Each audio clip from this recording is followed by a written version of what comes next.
Foreplay presented by Barstool Sports. It's the Frankie and Trent show. It's as simple as that. You've got Frankie, which is me, and you've got Trent, which is him. We're both in New Orleans, Louisiana. First time for me. I think second time or third time for Trent.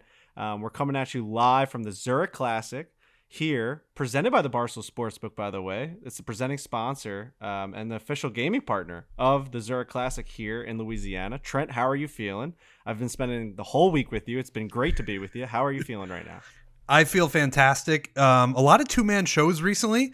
You know, the cast of characters shuffles in and out, but Frankie Borelli is always the constant. You're like our Cal Ripken on the podcast right now. You always show up to the podcast.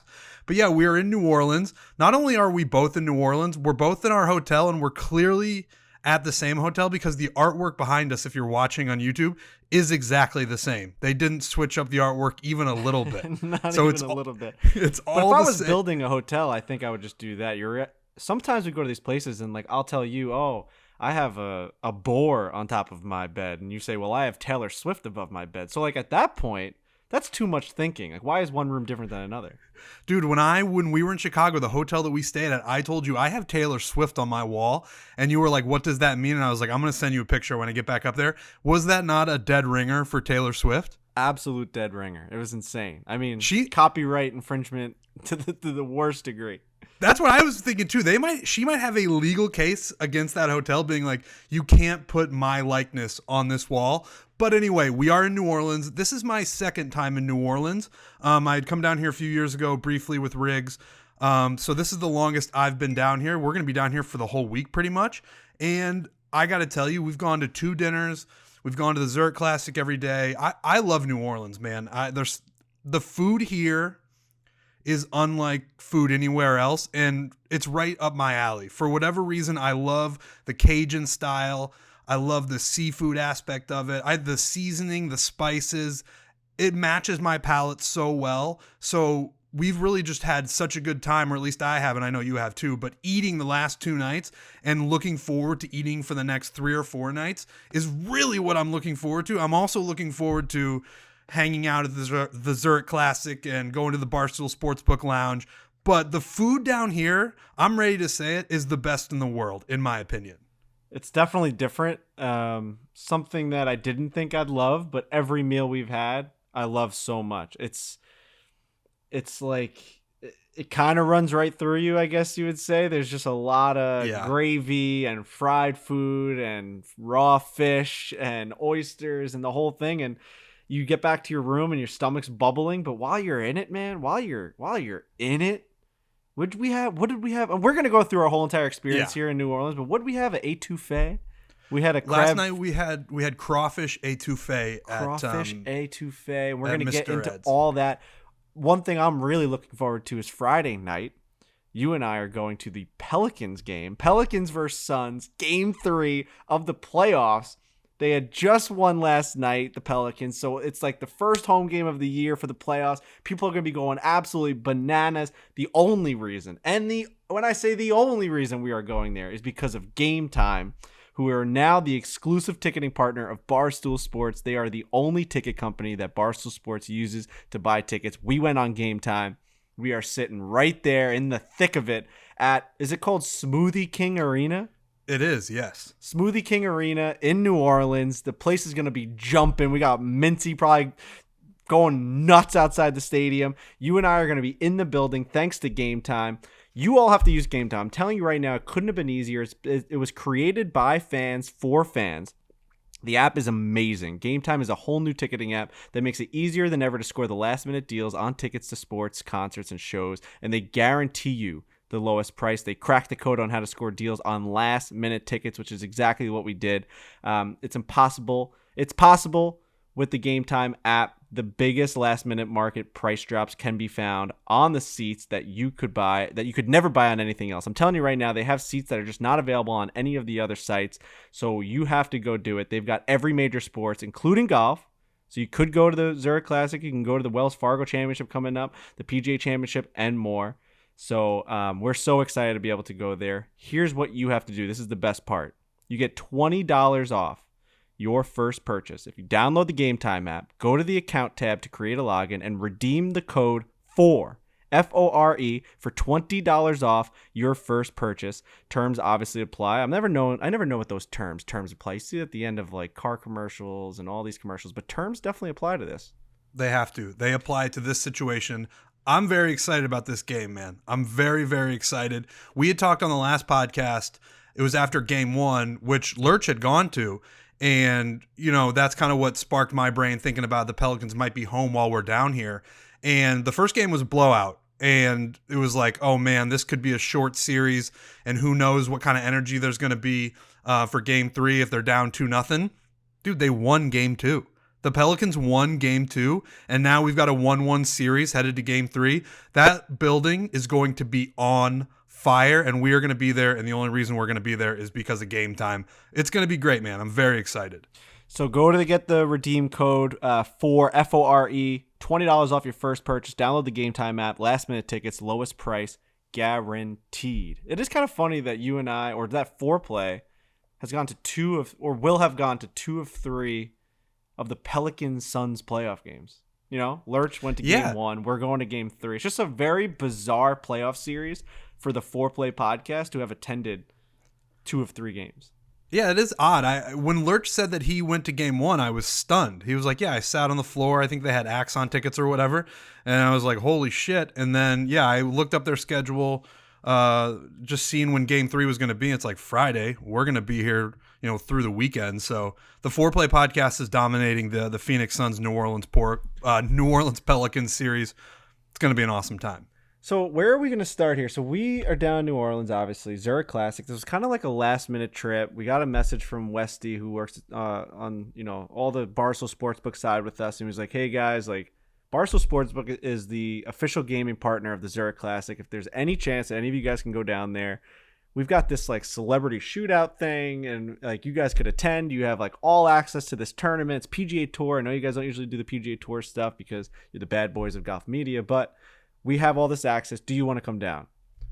Riggs couldn't come down, so it but like we wanted to come. Trent and I just had to come do this thing, and we had no idea what was going to be happening. We're obviously super nervous, super excited. We love to be able to travel together and then also like experience new things. And when I say experience new things, Trent, I mean what we did on the Tuesday here at the Zurich Classic is something that I never once in a million years thought was going to happen to me. I'm sure same for you. And I still don't know how it happened. Okay, so I think here's where we start. Let's walk people through the hearing about the celebrity shootout and then sort of our confusion about what the pairings were going to be and what exactly the celebrity shootout was going to be. Because first of all, when Frankie and I hear, hey, we want you guys involved in the celebrity shootout, you two are going to be involved, and then you're going to be matched up with other people. Us being told that like we're quote unquote celebrities makes us very, very uncomfortable. So already we're kind of like, I don't know what this is going to be like. I don't know what to expect when we get there. And then we get on the grounds and we start pretty much telling everybody we can that we're playing in the celebrity shootout, trying to get information about what's going on. And throughout that process, we get little bits of information here and there. It's like, yeah, there's going to be people watching. You're going to play 4 holes. You're going to play the format of the tournament. There's other celebrities involved, but we don't know them quite yet. So we're getting little bits of pieces of information here and there. And then we finally find out, and we're also not sure if we're going to be paired up with someone or if we are going to be paired together, Frankie and I, which I think we talked about a couple shows ago, where there's just a level of comfort when we all play together because we've done it so much. So even if we pretty consistently get thrown into insane situations on the golf course. But when it's all of us together, you can kind of be like, all right, we're good. We've done this before. We weren't sure if we were going to be in the same group or if we were going to be on different holes at different times. And then come to find out yesterday, a couple hours before, they're like, all right, it's you two. And then the other people playing in this are Sean Payton, Chris Berman, NFL player Demario Davis, and the lead singer of Collective Soul, Ed Roland. And we're like, and then so that's 4, and then the other 2 are Trent Ryan and Frankie Borelli. And they're like, yep, and you are going to be paired up, Trent, you're with Ed Roland. Frankie, you are with Demario Davis. And you guys are all going to play together. It's just the whole group, every team tees off and everybody goes, and it's this whole thing with the crowd of people following. The children's hospital is out there. That's what got me, where he's like, all right, first you guys are going to go on the driving range, and I'm just in the my world is spinning when he's naming Boomer and Sean Payton and Demario Davis, who's a New York Jet. I'm a Jet fan. He's going to be like a Hall of Famer. Ed Roland couldn't have been a nicer guy. Everything about every single person that we played with was insane. We'll get to that. But my head's spinning. I honestly apologize to the guy being like, I don't know if you thought like you were getting Dave and Big Gat. Like, I know. You know, the Zurich Classic thinks Barstool Sports is coming to their tournament and like the sports book is sponsoring it. And we're going to have two of the Barstool guys in the celebrity tournament. It's Trent and Frankie. Like, to me, I'll never, and I don't know if this is like a thing that I need to get better at or whatever. I'll never accept the fact that we're allowed to be in the position to be playing alongside Demario Davis and fucking Chris Berman and all. I know. It's just it was embarrassing, to be honest. And like I don't want that to sound like I'm trying to be extra humble or whatever. It's honestly, it made both of us like nauseous that we're stepping up there. We're walking down this line of people from like the children's hospital. We're like shaking hands with kids and veterans are over there. It was like the Wounded Warriors were also on the first tee. It's just like, I almost want to say I'm sorry. And like, you know what? Like we did meet a lot of people that were huge Barstool fans. Like the kid that caddied for me DM'd me and was like, that was the greatest day I've ever had on a golf course. Like, thank you so much for what. So like, to me, I guess it's kind of stunning and shocking and confusing. And it started out like almost unfortunate that like we were the people that were there, and it couldn't have ended any better. Like it went fantastic, but just to give people like the gauge of how, just a feeling of walking up to that first tee, like we felt like we were so out of place. It was insane. Oh, well, you want to talk about out of place? Before that, we were able to warm up, and they were like, yeah, go get your clubs out of the car and go to the range. Now remember, the Zurich Classic is happening this week. That's why we're down here. That's what's going on. Team event. All these pros are playing. They're all just around. And they're on that same driving range that we are walking to with our golf clubs. That's one of the weirder feelings I've had since doing this podcast. Yeah. Like we literally had our clubs and we're walking from the car up to the driving range, and there's professional golfers working on their game before a PGA Tour event. To my left and my right was like, it was Jason Duffner to my left and Jason Day to my right, and there was Harry Higgs was at the end, and Xander Schauffele and Scottie Scheffler, and they're all just working on their game, and we're out there.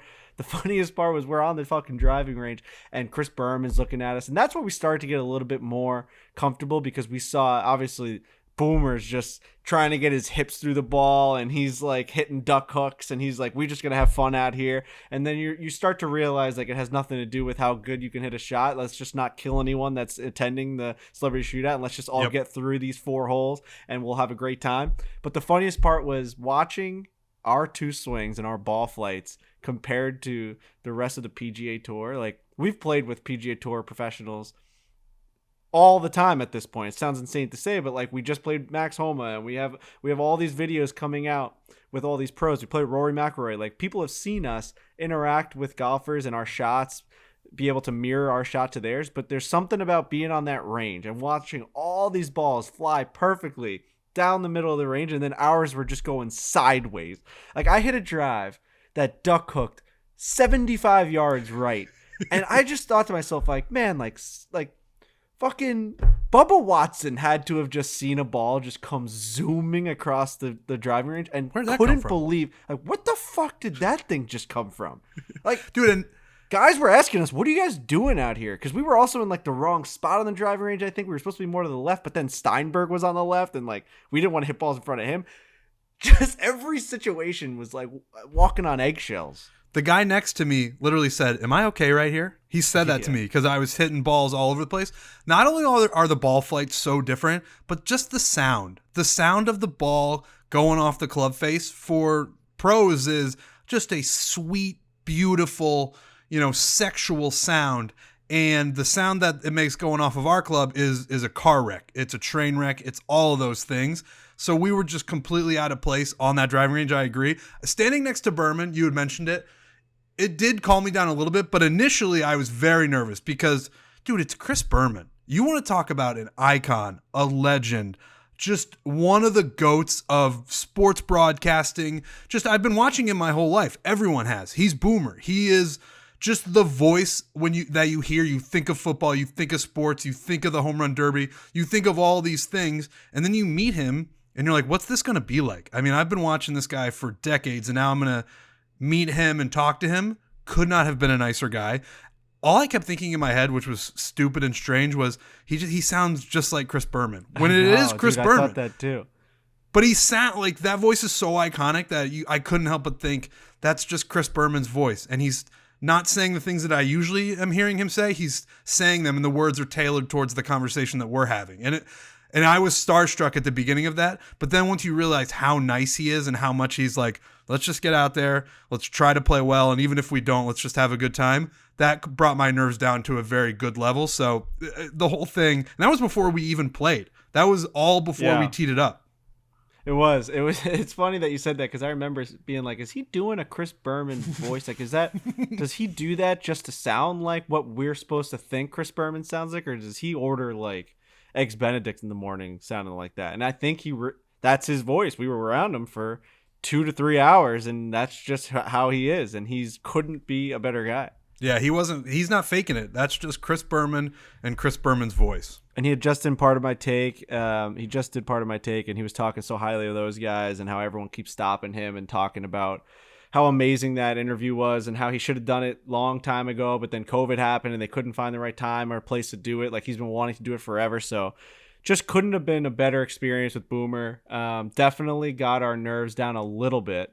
But then they started to rev up as we started to walk over to the first tee. We had just met Sean Payton. We walked through, like I said before, we walked through this like hallway of just Children's Hospital employees and also little kids there wearing the Children's Hospital shirts, and like you're shaking hands and signing things and shaking hands over with the Wounded Warriors. And then you all of a sudden just walk up to the first tee at a PGA Tour event and Zurich Classic.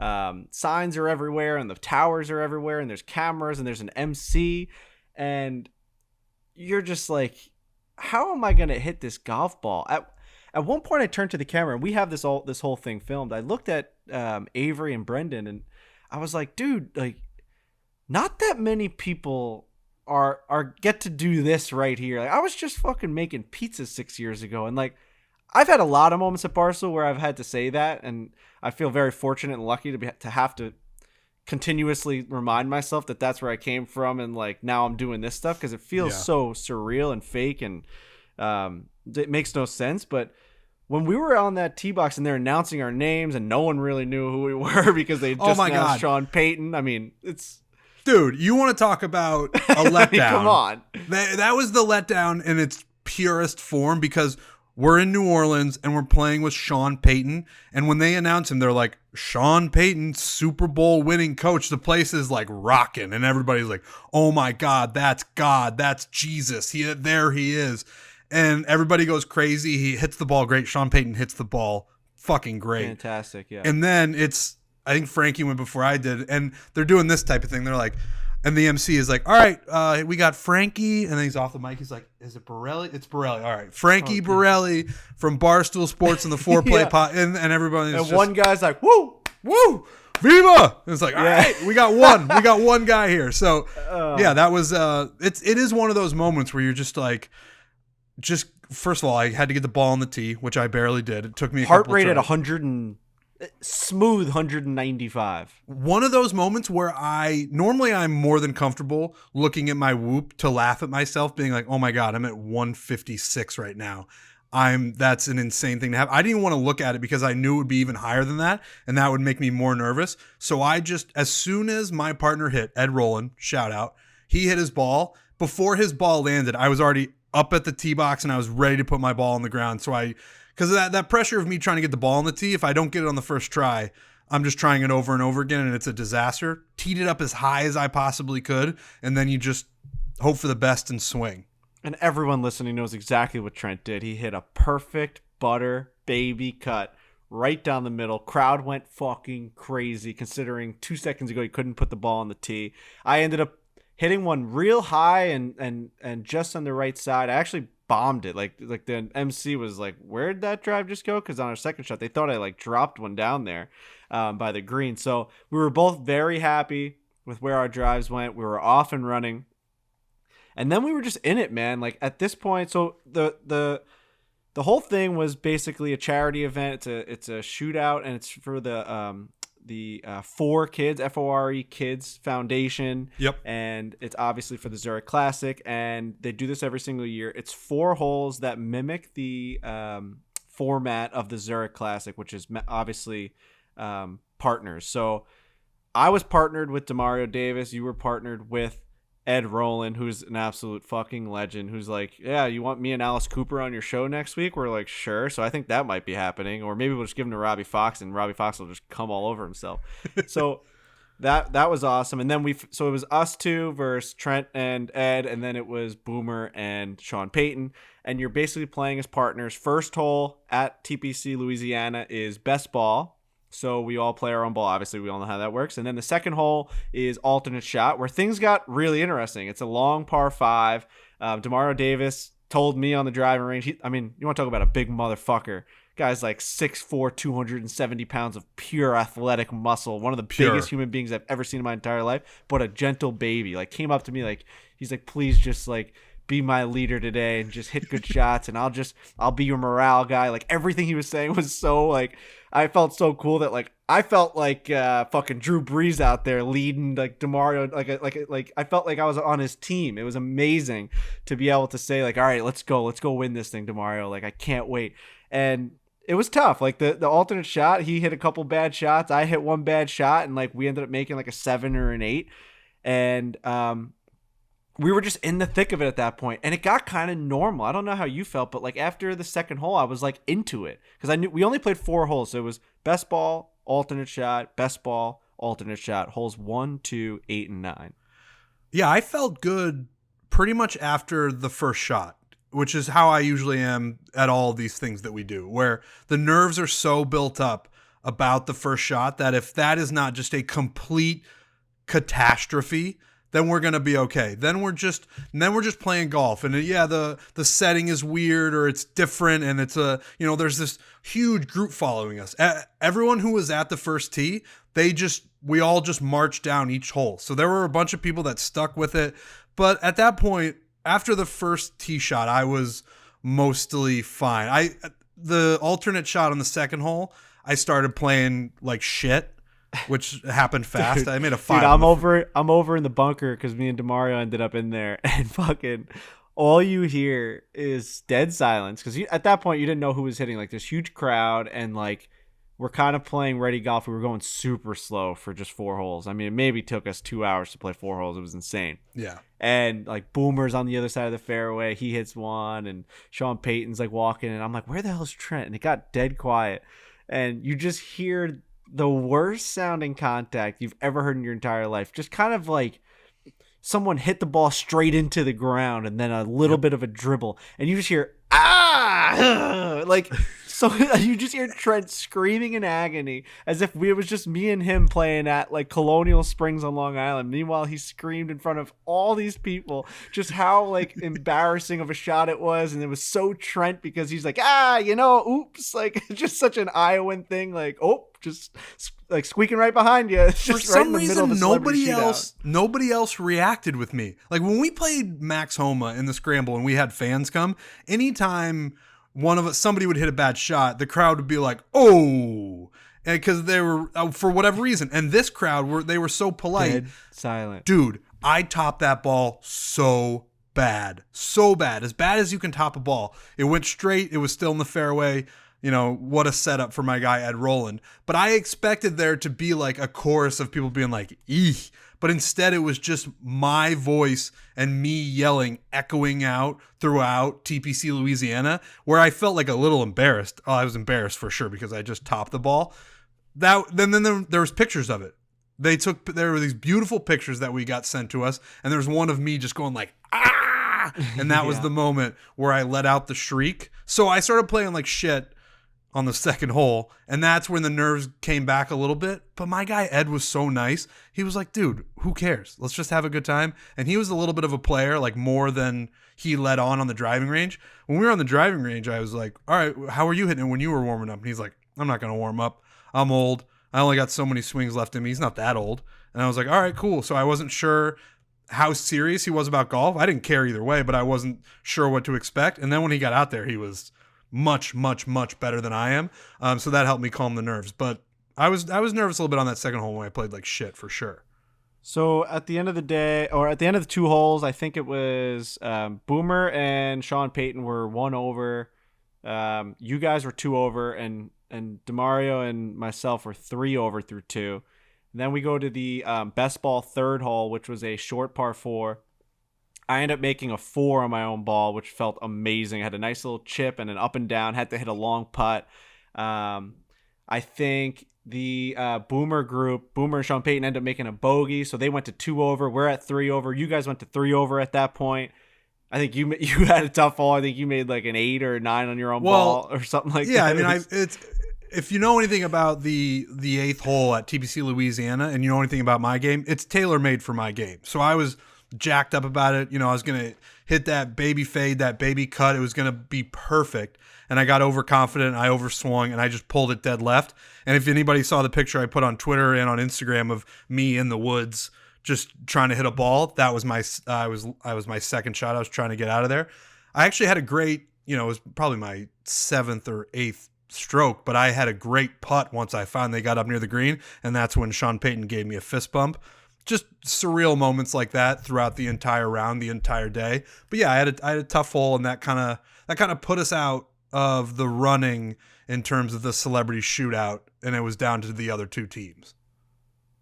So we walk up to the 4th hole, the final hole. On our way from the green to the tee box, I look at DeMario Davis and I say, all right, we just made a 4. Let's stick this one tight, man. It's alternate shot. And the way the alternate shot worked was both partners got to hit off the tee, and then you pick the best ball from there, alternate shot from there. So me and DeMario were like, all right, we're just going to stick this one tight. We're going to make a birdie. We're going to put all the pressure on Sean Payton and Chris Berman. We're going to win this thing. It's like $10,000 to charity and another like $10,000 in your pocket or something if you win. It was crazy. So we were like really jacked up to try and win this thing, make a lot of money for charity. I end up going up there. If you've seen it on Twitter, it's like the craziest moment of my life. I hit a shot. I hit a nice 8 iron. It was like 154 yards. A little bit of a wind in the face. I hit a nice little fade. It went right to the left of the pin. Sat about 5.5 or 6 feet away. Place is going crazy. Sean, I swear to God, I'm walking back and I look over to the left. I do this little like what is it? Seethe? Is it sheath? It's SH. I sheathe the sword. I do a little bit of a club twirl. I'm walking back. The MC's going crazy. And I look to the back of the crowd for a split second. And everyone's kind of like throwing their hands up being like, nice shot. Because there was a bunch of people behind us. Yeah. And through the crowd, I saw Sean Payton, Coach Sean Payton, just standing there, kind of nodding his head. And he kind of just winked at me.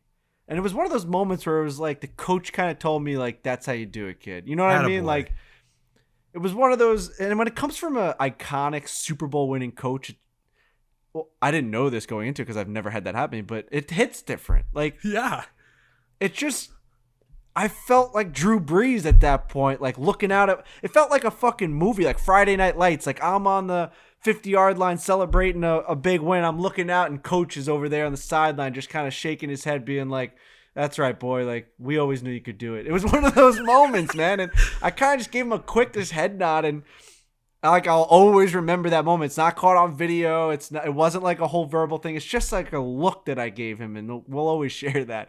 But the thing that did get caught on video was fucking Chris Berman came over and wouldn't stop until he gave me a fist bump because how happy he was for me to hit that shot close to the pin. Something that completely broke my brain. It was like a holy shit, what the fuck is happening? I just hit the best shot of my life on the 9th hole over the water at the Zurich Classic. We have a chance to win the thing now. I need DeMario Davis to make this putt. We're going to put all the pressure on him. What happens? DeMario Davis reads this putt for like an hour with me. We're trying to find a spot for him to fucking roll this thing in. And he drains the birdie putt. I'm jumping into his arms. We're like embracing each other on the green. That picture's amazing. That picture's amazing.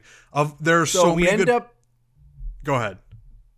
Oh, there's amazing pictures, but that one definitely stands out because I'm just his little baby boy on his shoulder. It's one of the more ridiculous pictures of all time. It's on the Zurich Classic Twitter account, but I won't post that on my own because I look very sus in that photo. I'm like resting my cheek on DeMario's like shoulder, being like, "Thank you, baby." It's like, hold on, I want to go back. It's so funny. I want to go back to the Berman fist bump for a second. Okay. And I was thinking, it made me think about the fist bumps that we give out to anybody of note, any of the famous people. And the thing that's consistent with all of them is that we are the people who initiate it.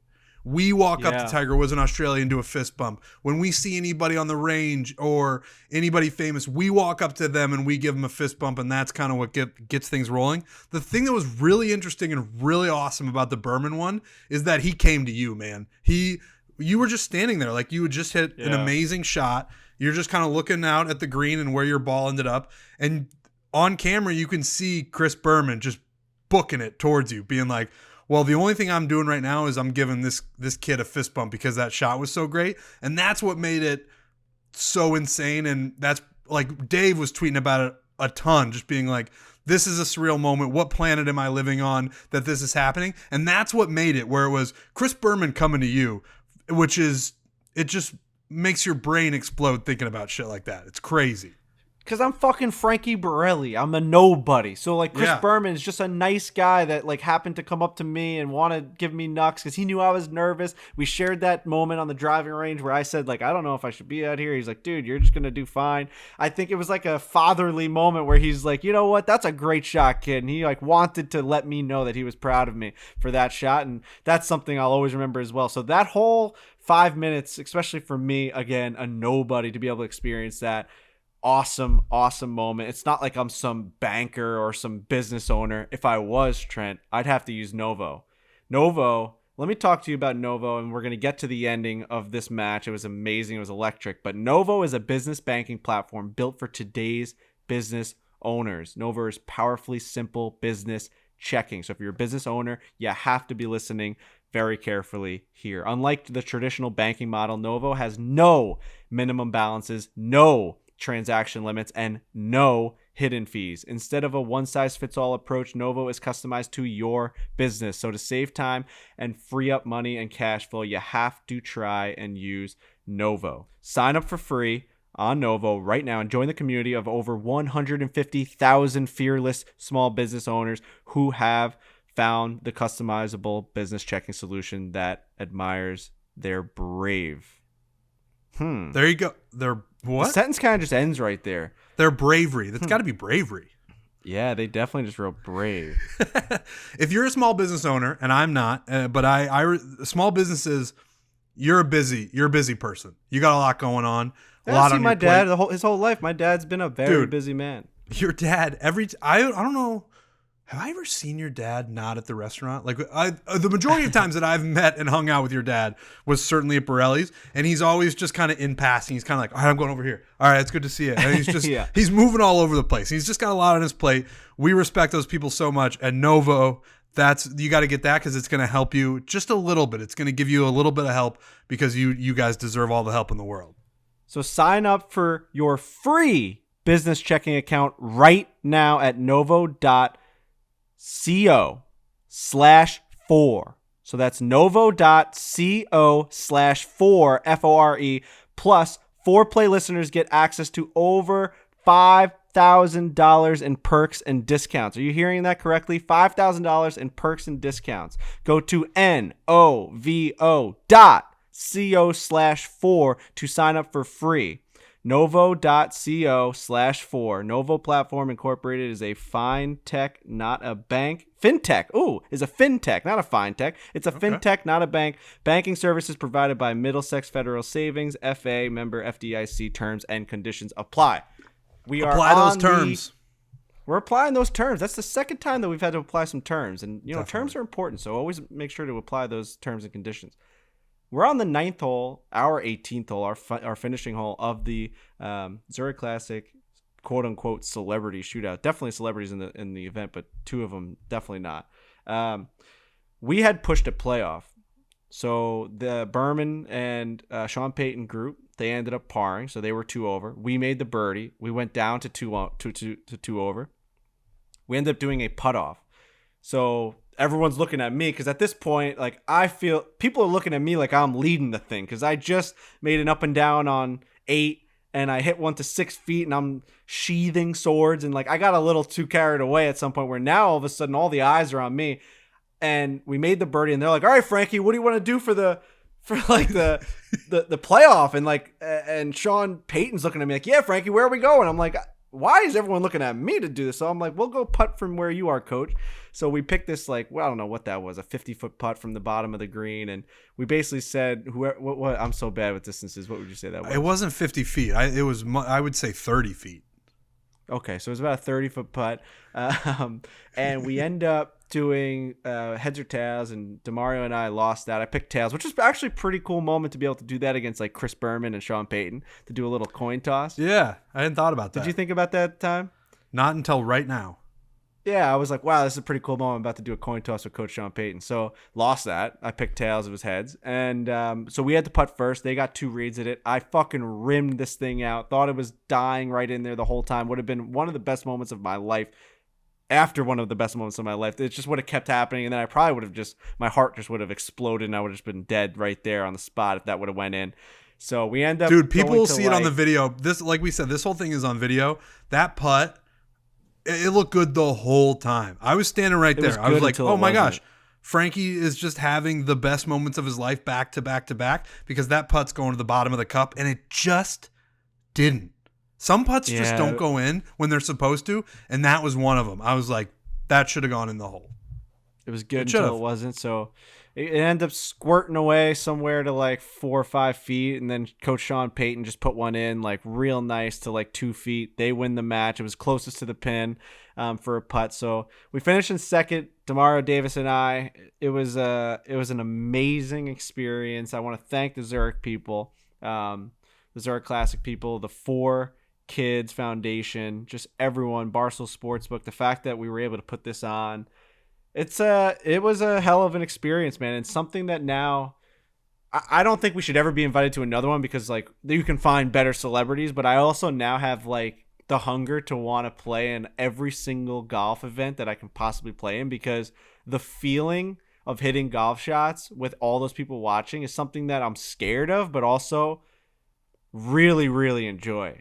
Because like it's a simulation. I finally get to be a part of like this TV I've always watched, and like the video games I've always played. I get to do that thing that I love, and it's like kind of insane. I'm with you, and it's a simulation, and what happens after you participate in one, you realize that you can kind of do it. Like my heart didn't explode on the first tee. Like if you would ask me, what do you think's going to happen tomorrow during the celebrity shootout? I'd be like, well, my heart's going to explode on the first tee, and they're going to have to ambulance me out of there, and that's going to be the end. But then, it's nerve wracking, and we talked about how nervous we were. But then once you just get through it, you're kind of like, oh man, that was really, really fun. Now I agree with you. The celebrity shootout at the Zurich Classic should probably get better celebrities, because we're just not that. We're certainly not on the level of like a Chris Berman and a Sean Payton. Those dudes are legends. They're just legends. And then you have 2 like bloggers / podcasters showing up. But I'm with you. It's a very fun thing to do, and I can't wait till we get the next opportunity, if that ever comes. Yeah, it might not. If it was our last one, then it was our last one. They seem to be very happy with our participation. They loved everything about it. The Zurich Classic has reached out to us and said like, thanks for coming down. This has been an amazing event so far. If you need anything, it's been kind of crazy. So you're a showman. Just kind of you're a showman. When you're in it, like, I started to feel it on 9. When you're this Frankie Borelli, the one that I'm talking to right now, you're a little skittish, and you're just like you're a little neurotic, and you're all those things that we always talk about you, which you are going to hopefully get fixed with this Fixing Frankie series that you're going to do, which we can talk about in a little bit if you want, about your guy. But the guy that I see who hits that shot on the 9th hole, that's a fucking showman. That's Frank Borelli's son. The guy, because your dad is a little bit of a showman. He's kind of out there doing his thing, and he likes to tell jokes at the party. When it gets going, you're that guy, and that guy is entertaining as hell. You sheathing that, spinning around, getting a fist bump from Berman, dude. That's good shit. That's good shit. Thank you. I mean, I don't see it that way, but fucking holy shit, does it just kind of go like. You're like, all right, a moment just happened. Something, I just like something's got to happen now. I just hit a ball to 6 feet at the Zurich Classic in a celebrity shootout with Sean Payton and Chris Berman. Like something's about to happen. Like something just clicks where you're like, fuck, this is a moment. So yeah, it's something I'll always remember, and just really cool experience. So if it's our last one, then it's our last one. But I'm fucking happy that it happened. I gotta tell you, what I want to talk about, well, I guess right before we went out there and when we were nervous, and we can kind of plug this. So you got Breaking 90 coming out, which is going to be, and this is not, I'm not going to be mean to you or anything, but that could be a 2-year series. So you've got that going on. Trent's got to try and break 90. That's going to be. I'm aware of my golf game, and a lot of the internet is too. So I don't take offense to that whatsoever. And quite honestly, well, I want to do it. I obviously want to do it. But I have fun doing those. Just going out and playing golf and trying to do it. Those are really fun. So if it takes a while, hopefully it won't take too long. But I'm excited to get rolling and go see Tillery. So yeah. Those videos are going to be so good because there's going to be moments where like you're going to need to go, because shooting in the 80s compared to like you've only broken 100 twice in your life now. I think once at Bandon, right? And then once for breaking 100 at Garden City. Yep. Yeah. Like you're going to need to be dialed. And there's going to be a day where like we feel it. Like you shot like a 41 in the front. And we're like, holy shit, it's happening. Yeah. There's going to be a lot of those. And then those days are also going to end with you like in triple digits. Like I just can already like we know that it's going to happen. There's going to be crazy roller coasters because like trying to get to 89 is a huge jump, but you're up for it. John Tillery's up for it. You're going down there to Georgia. What, next week to start this? Yeah, next week I'll be down there. So that's fucking exciting for all of our viewers and listeners because that's the best series we put out last year. Cannot wait for that to come out.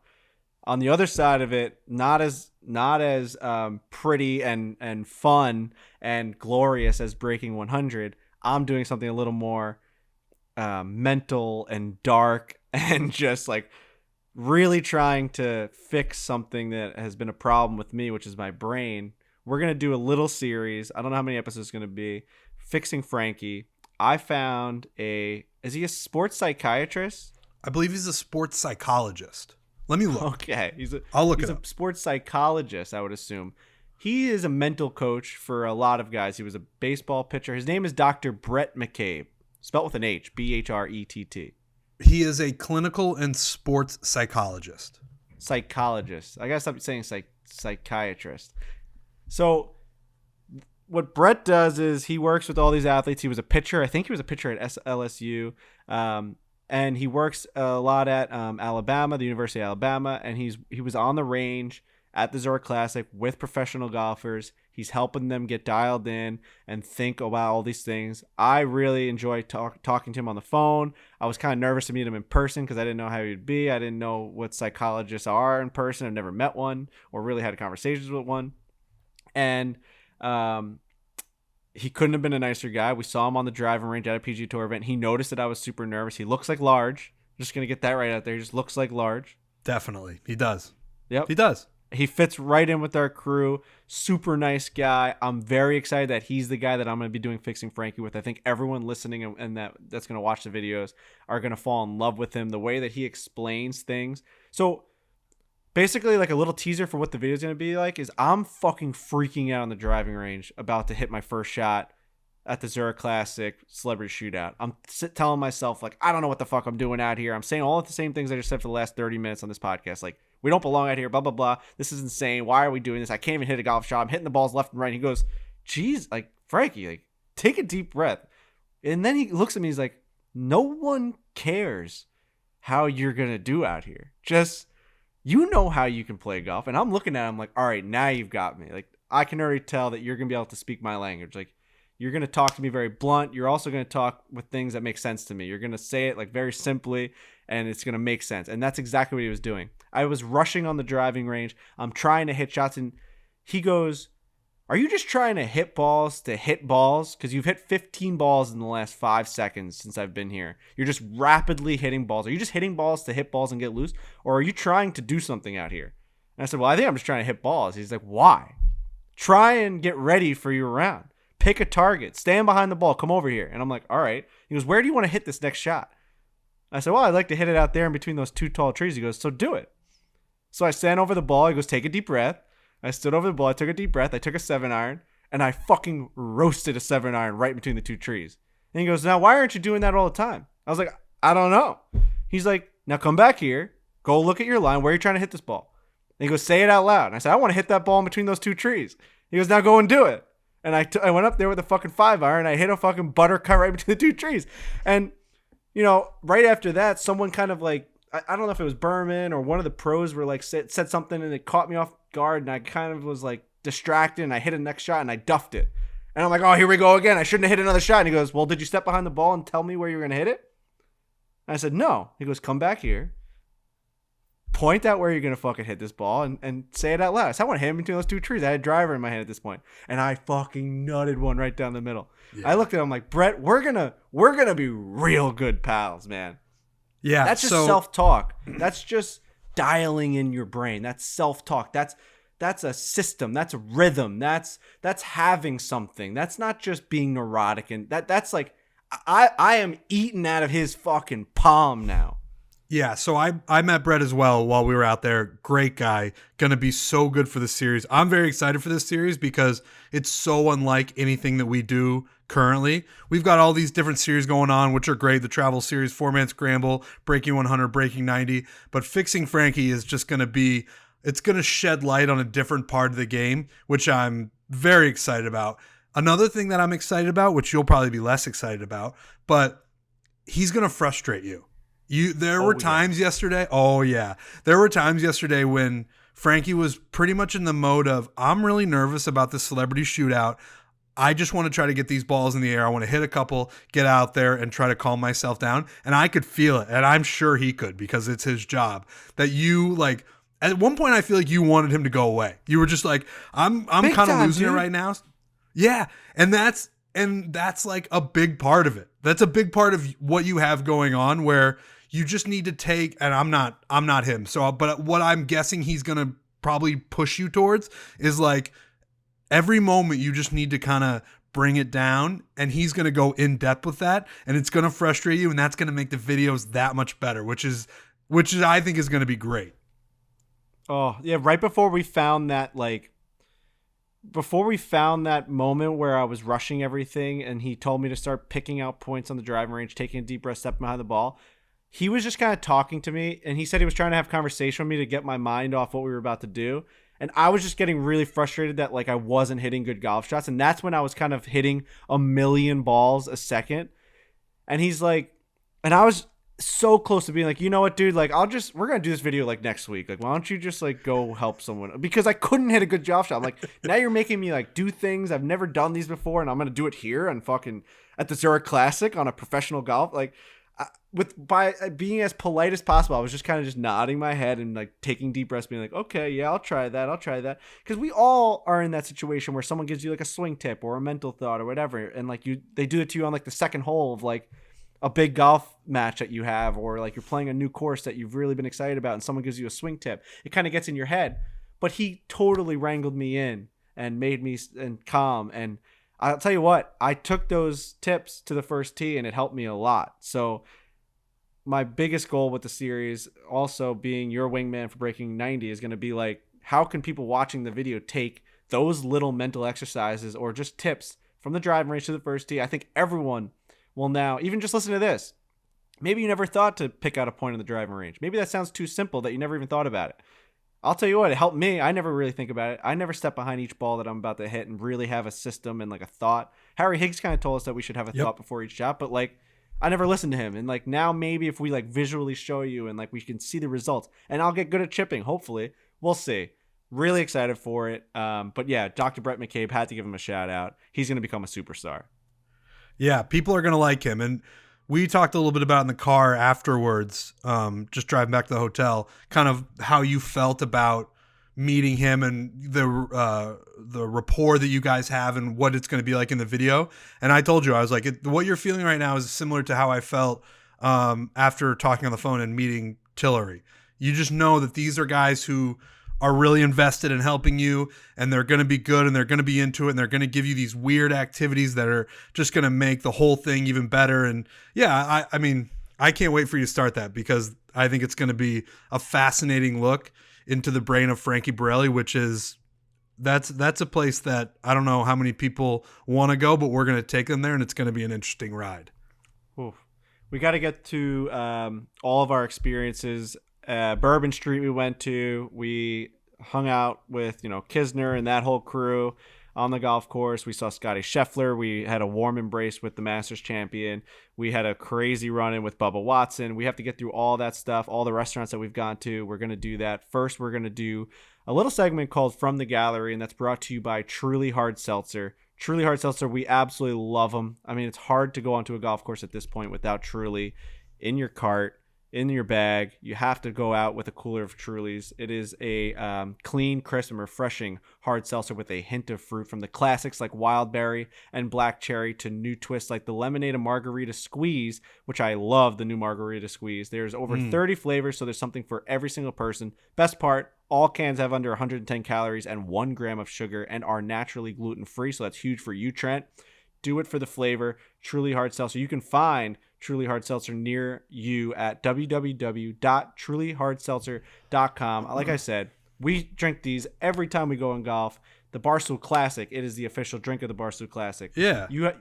It makes the Barstool Classic, like, one of the things that elevates the Barstool Classic from everything else is that it's like a sponsored event. It makes you feel like you're at a PGA Tour event. And then I feel like from what I've gone to a lot more this year, people are like excited about the Truly aspect of it. Like to have all the Trulies and have them in their cart and see how many they can rack up and stack up and how many of the different flavors they can have. I've seen it. Like they're like, dude, like we've seen you guys been drinking Trulies forever. I've never grabbed them, but like I'm excited to drink it. It's like part of the experience at this point. It really is. It is it's a huge part of the Barstool Classic.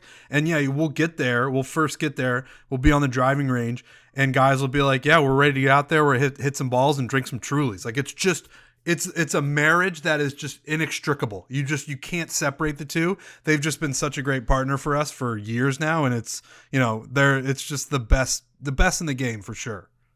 Just like leaving your house, you grab your car keys, your phone, your wallet. When you're going golfing, you grab your bag, your golf shoes, your hat, and then you grab your Trulies. It's like it's become, you have to do that to go out and golf. So Go over to trulyhardseltzer.com to find Truly Hard Seltzer near you.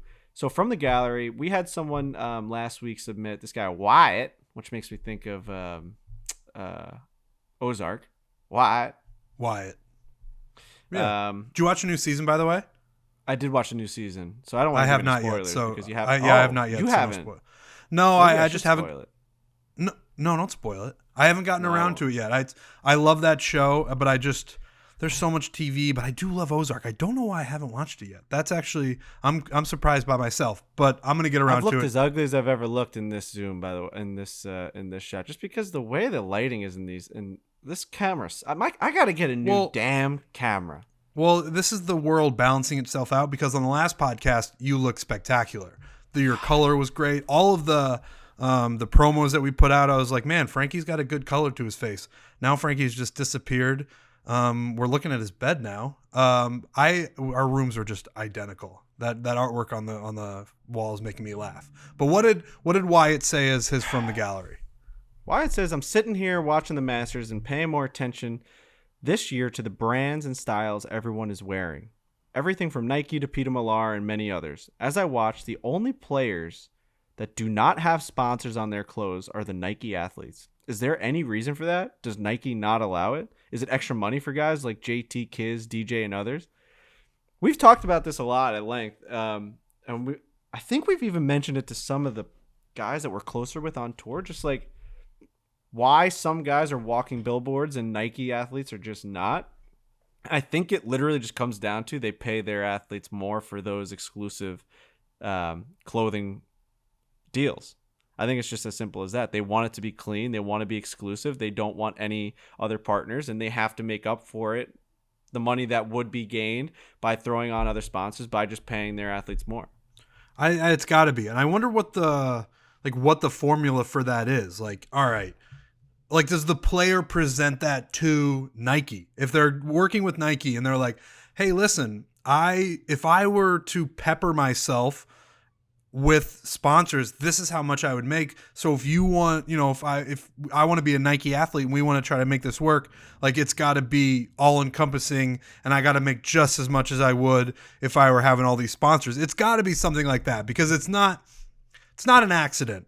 Right? That all the Nike athletes it's just clean and everything looks great. And it's a pattern. Everybody wants to look that way as a Nike, or they a Nike athlete seemingly has to look that way. So there's got to be something worked into the deal like that so they look as clean as they do. If you know the answer to this, simply just reach out to us and let us know. But the other side of it is like, does Nike say like, if hey, you're going to be a Nike athlete, you're going to be part of the Nike athlete world, Tiger Woods, Rory McIlroy, you know what I mean? The list is going to go on and on. You're not going to be a part of these other communities where like it's a big pool of guys. Like Scottie Scheffler rocks all Nike and he wears the Tiger Woods shoes. Does that elevate his game by just being a Nike guy where he doesn't care about the dollars lost, that he's not throwing like, you know, some aviation company and some liquor company on his shirt? Like at the end of the day, does he say like, I'd rather just like make a little bit less on my clothing brand and just be a Nike athlete where I'm like part of that world that might elevate me to another level? I mean, he's basically like in the same world as like Serena Williams and you know what I mean? It's crazy once you're a Nike athlete.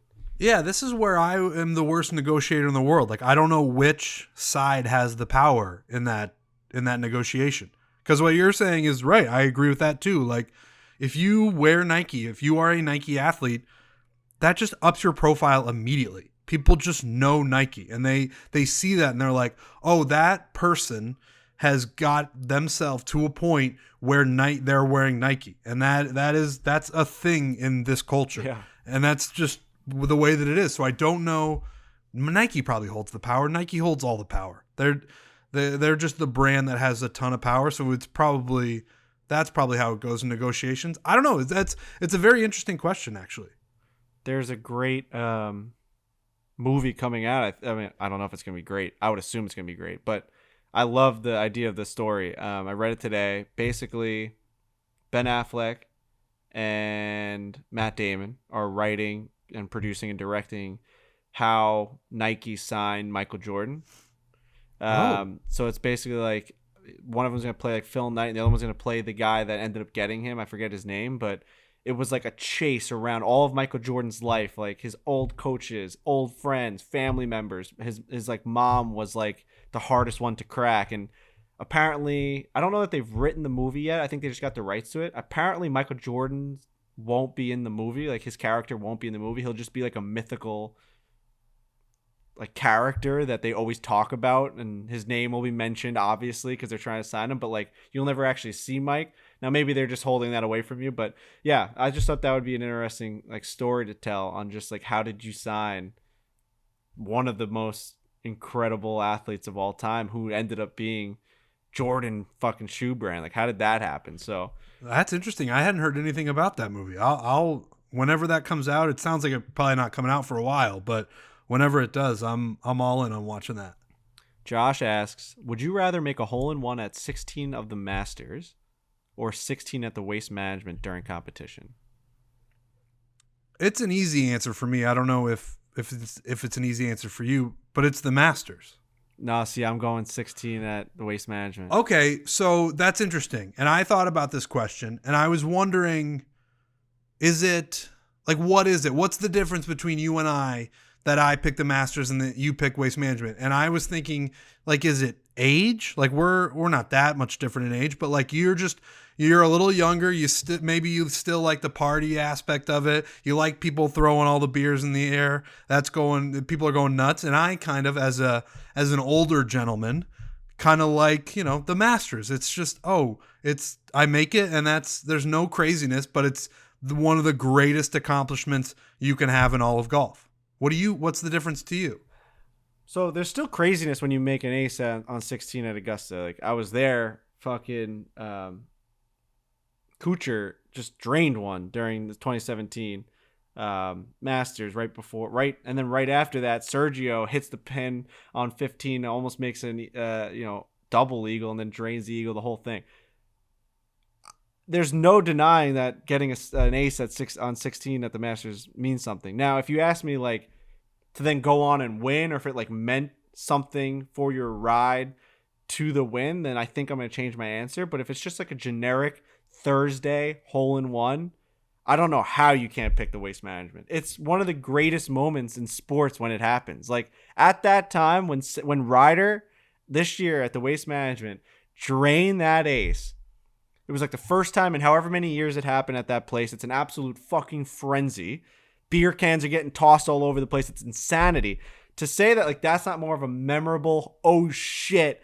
We talked about it with Sam Ryder on the podcast that may have been the biggest pop of like all time in like live sports. It was like 120,000 people there, all screaming at the same time. It's like getting a football stadium. Every single person is going boom, like screaming. Like, it was chaos when he made that hole-in-one. And we had him on the show calling him the Ace King. Like, we called him Mr. Ace. I think we released that podcast as a conversation with Mr. Ace. So I'm taking Waste Management. I think it's more memorable. I think it's just a party. It's chaos. Augusta's great, but you know who fucking had one this year is what's his name and his son? Stuart Sink. Stuart Sink made one, said happy birthday to his pal. It's like, I don't know, man. Like, it was nice. It was like a pat on the back. It was cool. It was all right. All right. I hear you. I hear every argument you're making. Let me put this to you. Think about having your own moment, a huge moment on the same hole that Tiger chipped that ball in. Oh yeah. It's like you're battling that light right now. I hate it. I hate the light. And so am I, actually. I'm gonna move a little bit. I hate the light, man. Oh, hold on, let me move all my shit. For those just listening and not watching on YouTube, again, we're in the same hotel and our rooms are identical. The sunlight is streaming in and it's making the visuals weird. By the way, speaking of the sun, I got sunburnt yesterday. Every time it feels better. If you watch the progression of us at these golf tournaments, where at the beginning of the week I look like a normal person, and then day 2, it happened at Kiowa. Day 2, I am just burnt to a crisp because I'm too stubborn. And I'm like, I'll get a little color. And then I woke up this morning and it felt like my face was on fire. I think the area around my genitalia is like see-through. I thought about that today. You know why? Because whenever we go to hotels, I see more of my body than I've ever seen in my entire life. I don't know if it's because I'm naked more. I'm just in here doing disgusting things to myself. But when I'm walking around that bathroom and there's all these like ceiling to floor mirrors in all these hotels. And like the bathrooms always have like huge mirrors outside the showers. Dude. I'm just like, man, from my kneecap to my nipples, I don't know what you would call that pigment. I honestly don't know what you would call it. It's not white. It's like, you're a window.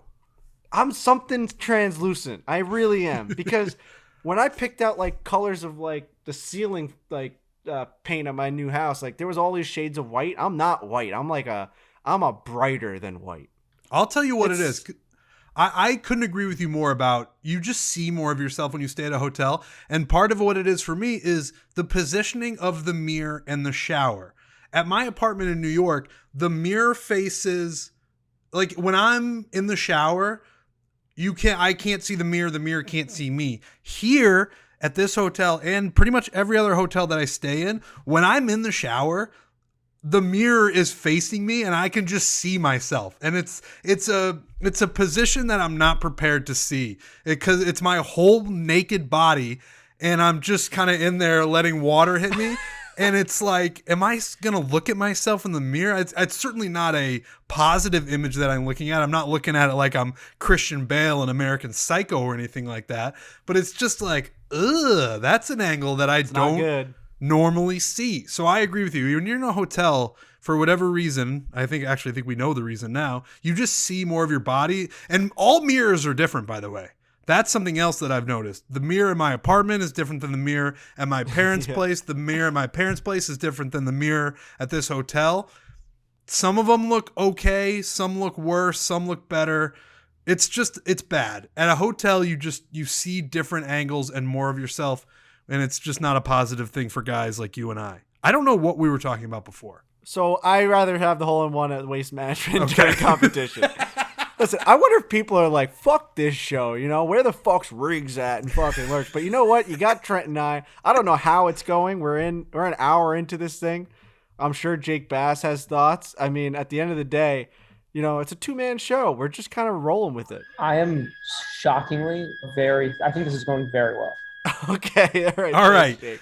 We don't this because what has happened in the past with things when you and I are like the heads of it, like when Brian Baumgartner jumped into a Zoom and it was Not you and good. I, and that was a torture chamber for Brian. He was just like, what's happening? Like, is this an actual show? And then and when you and I, like, we went to Kiowa, that actually went pretty well, but it still felt like everyone was a little nervous because it's like, all right, Frankie and Trent, We're idiots.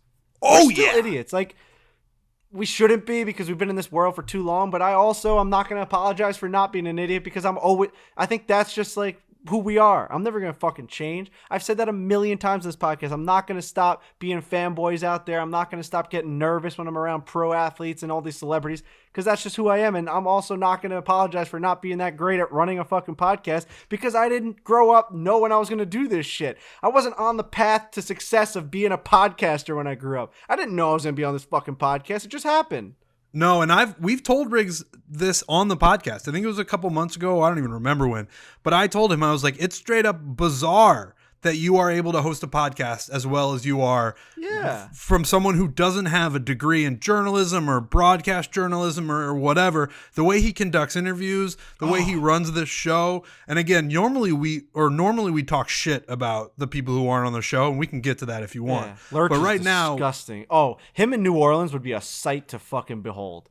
I think he should not be allowed to enter New Orleans, and he would all love this it. Fucking food and the crawfish and the we still got to get to all that food. But yes, I agree. Riggs is a fantastic interviewer, and he's able to shoot out conversation a lot. Like he's able to. He's a great facilitator. He's a great facilitator. And Frankie and I are just sort of we don't know what's gonna happen. We're the clowns, and that's you need that too. It's a good balance. This group has a very good balance in that regard. But I still think I would rather make a hole in one on the 16th hole at Augusta. I'm Waste Management, so shout out to Truly. Okay. All right. Let's knock off a couple of things that we wanted to talk about. So we just talked about the celebrity shootout. That went great. Zurich Classic, great. I want to go through interactions first before we go through our dinner plans. Okay. Interactions include Tommy Fleetwood was very funny. On our way to the first tee at the Zurich Classic celebrity shootout, we kind of stumbled upon him with this huge crew. He was kind of like, what's about to happen? I'm just getting ready for this golf event.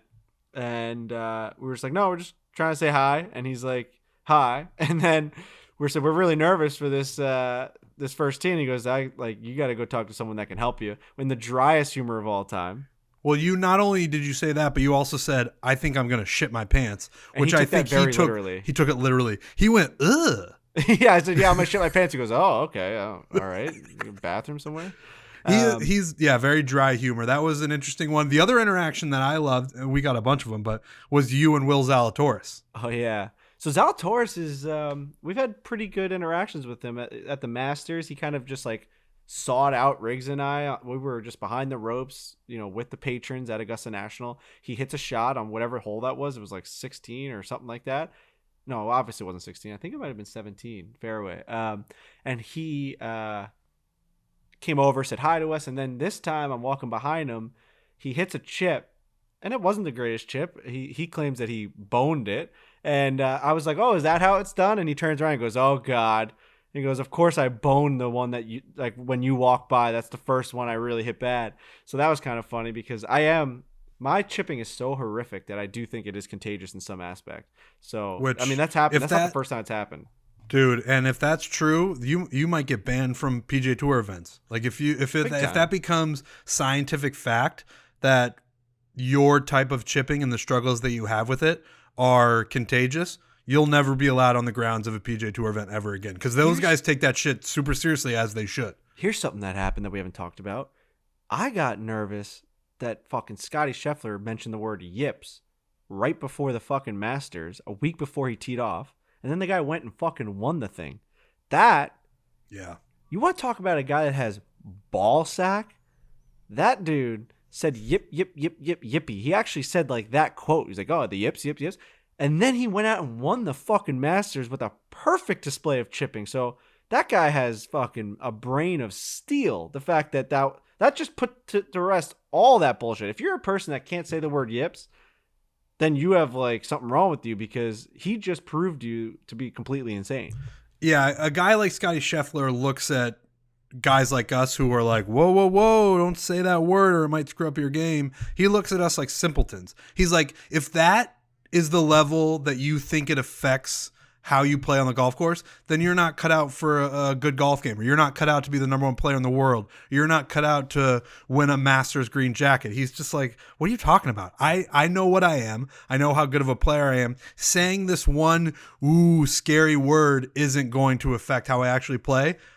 He's just got it right now. He can say that word as much as he wants, and he's still going to apparently win every tournament that he shows up at. Speaking of interactions, Scottie Scheffler, we saw our man. I said on the last show that I'm going to hug Scottie Scheffler. I got my hug. We saw him on the driving range. We saw him playing with Drew Brees, who is a TaylorMade guy. Stealth. He was using the stealth driver. Using the stealth driver. Licks his fingers. Drew Brees, who is fucking jacked, yoked, a man's man. Looks like $1 billion on the golf course. Tight polo. Tight shorts with great legs. Looks like $1 billion. Walking around like he owns the fucking place. Nice fucking perfectly bent brim of his hat, nice and low, just like Drew Brees wears it wore it on the sidelines with that fucking thing on his face. And I swear to God, that guy can swing a golf club with no glove. A man's man uses no glove. He has a stealth driver, smooth criminal on the tee box. Smooth criminal on the tee box. And when I tell you that guy licks his fingers when he steps up to the fucking tee box, just like he did his whole career, to the point where he has a horrific habit. I mean, we were making jokes when we were walking down the fairway that he definitely licks his fingers before everything he does. Yeah, Everything. Before Drew Brees opens the refrigerator, he's like, all right, let me get in there. Exactly. Before he opens the grill to grill some meats, he's like, all right, here we go. Let's cut the medium meat, rare, baby. Medium rare coming up. Smacks Bam. the meat like a man, just fucking licks that thing every time. He licked his finger, grabbed his club, and ripped one. It was awesome. It was the most Drew Brees experience ever. It was amazing. But that's the thing too, is it works. He's a wildly successful NFL quarterback. Just insane stats, Super Bowl, the whole thing. And he did all of that licking his fingers before he, hiked the ball. So it's like, I'm just going to take this and apply it to every other part of my life. And I'm just going to be as successful in every other part of my life. And he seemingly, we watched him for 3 or 4 holes, seemingly has a pretty damn good golf game. So whatever Drew Brees is doing, it's working. Yep, and so Scottie was playing with them, obviously Sean Payton and Ryan Palmer. That was a cool group to follow. So we did see Scottie. We hugged him. We talked to him, congratulated him. He's still the same Scottie Scheffler as he's always been. The conversation with him was unbelievable. We got to meet Ted Scott. Riggs had met Ted Scott when he was with Bubba, and they played 18 holes. Ted Scott told a little funny story off camera about like how nervous Riggs was. He said he was shaking the first time he met him. Riggs was so nervous to play with Bubba and Ted Scott, which we can completely comprehend how that could happen, because we were just doing that yesterday at the Celebrity Shootout.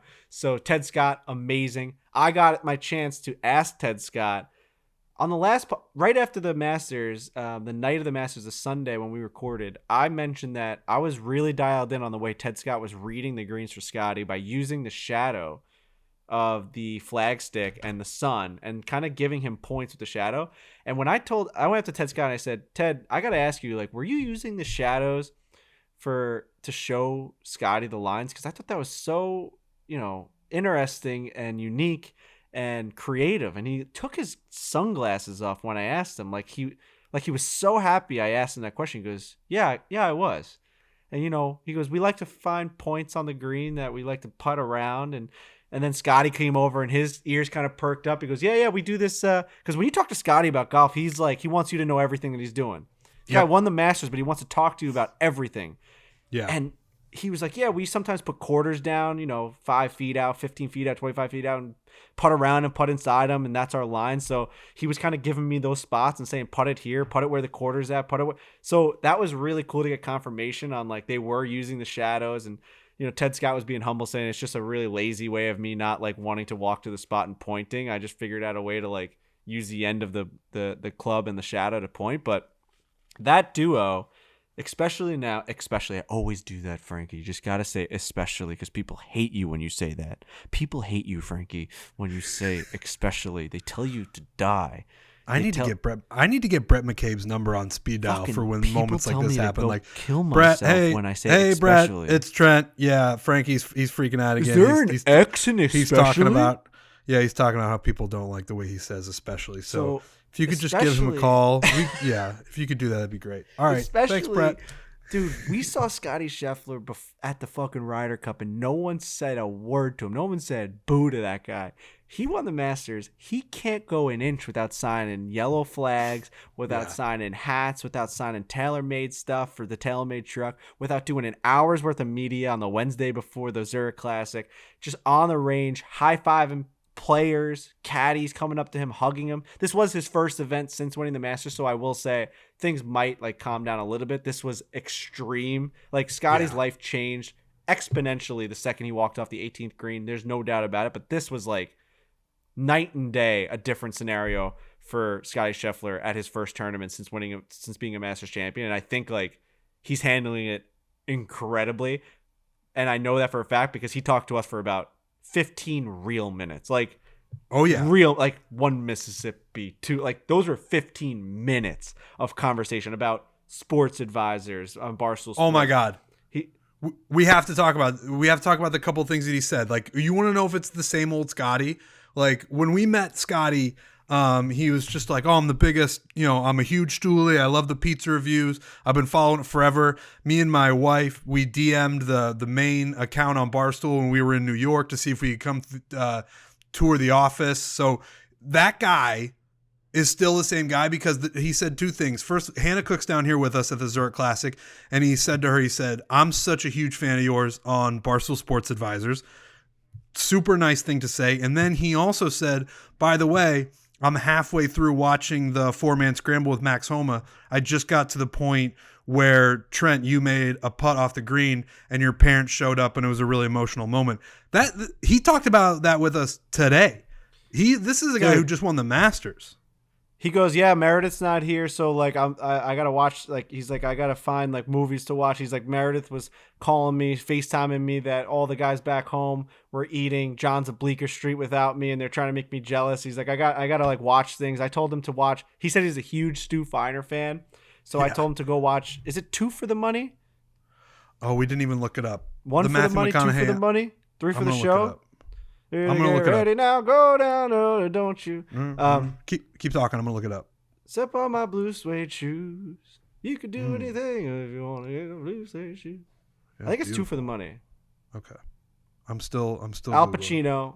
2 for the money. McConaughey. 2 for the money. It's based off Stu Feiner's life. It's an amazing movie if anyone hasn't watched it. I told him to watch that tonight. He goes, yeah. He basically said, yeah. Right after I finish you guys 4-man scramble with Max Homa. He goes, I'm halfway through. Just watch. That's just.